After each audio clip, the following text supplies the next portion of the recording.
in the heart of a small town in America, there was a fountain which sparkled with a supernatural light. Legend had it that whoever drank from the fountain would be granted one wish, but would also have to face a consequence for that wish.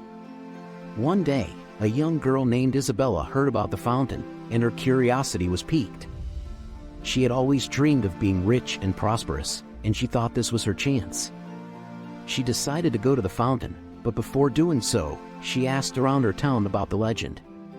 Many people told her that it was all just a myth, and that nobody had ever been able to grant a wish by drinking from the fountain. However, Isabella was determined, and she set out to see the fountain for herself. As she arrived at the fountain, she was amazed to see that it was exactly as described in the legend.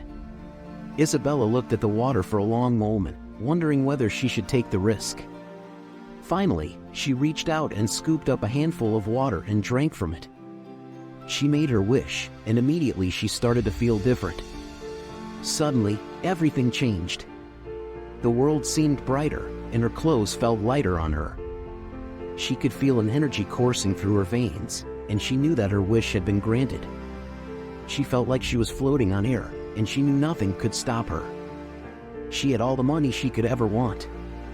She bought a mansion, cars, fancy clothes, and everything else that money could buy. Isabella was in heaven, or so she thought. But soon, Isabella started to feel that something was missing. Her relationships with her friends and family began to become strained, and people only stared at her for her wealth. It was like they were jealous of what she had, and they wanted a piece for themselves. Isabella felt like she was alone and isolated.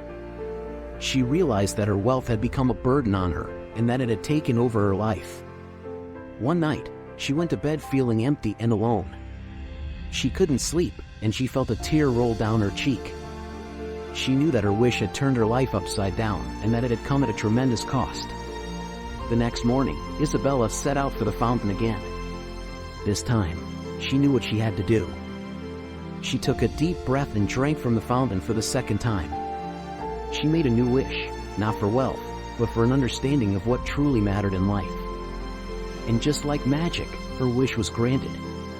Isabella found true happiness in the small pleasures of life, like enjoying a sunset or laughing with friends. She realized that true wealth couldn't be measured in money, but in the love and appreciation she gave and received from her family and friends. Isabella learned an important lesson from the fountain that day. She learned that true happiness couldn't be bought with money, and that the most valuable things in life couldn't be granted by an outside force. It was all about discovering what mattered most in life and chasing those things. And from that day on, Isabella lived each day with the joy and satisfaction that came from living a meaningful, fulfilling life. She remained content, happy, and whole. She knew that the fountain had taught her a priceless lesson, one that would stay with her forever.